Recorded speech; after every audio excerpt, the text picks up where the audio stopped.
I would never want another family to go through what I had to go through. And I was traveling alone. I didn't even have my husband with me or anything. A one-day journey for Jennifer MacDougall and her 3 young kids to get to Sydney, Nova Scotia from Whitehorse with Air Canada has now turned into a 4-day one. I emailed them.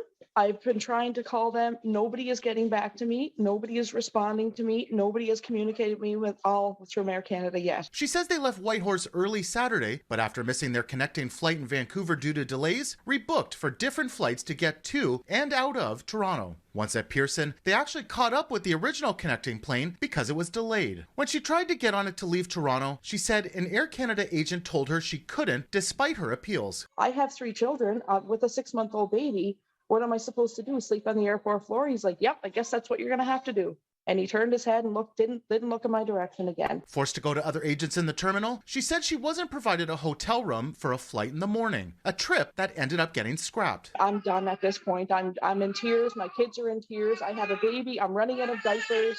Like, it's a complete nightmare. In an attempt to get to Halifax, she says she went to Montreal on Sunday, but you might have guessed, that connection got canceled. She says she had to spend her own money on a hotel there, along with food and replacement clothes and diapers since the bags were lost. Finally in Halifax, she awaits a friend to take her to Sydney. So there's another $400 or $500 that is coming out of my pocket just to get to my destination of a ticket that has been paid for 6 months. MacDougall not alone in facing hurdles. Trying to back to my country for 3 days in Air Canada. This traveler stopping unannounced to talk to CityNews, voicing her frustration with missing connecting flights. Transport Minister Omar Al-Gabra at Pearson today for an unrelated announcement. While citing the Passenger Bill of Rights, here's part of his response when asked by a reporter about MacDougall's case. This is something that we are seized with. This is important.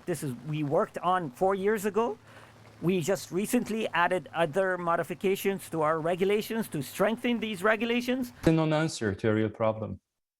The answer of Minister Gabra is devoid of any content, any meaning, any real solutions. Dr. Gabor Lukács at Air Passenger Rights taking issue with the generic response and the lack of government enforcement. He also had harsh words for the airline. Jennifer should have been provided with a hotel, and there is no such thing as we are out of hotels. The law says you caused it, you pay for it. It's a cancellation fully within the airline's control. CityNews contacted Air Canada multiple times to ask about what happened, but we didn't hear back by our deadline. Meanwhile, back in Halifax, MacDougall's plea to those with power to make changes. Do better. Please don't ever put another family through this again. Do not make a 6-month-old baby sleep on an airport floor.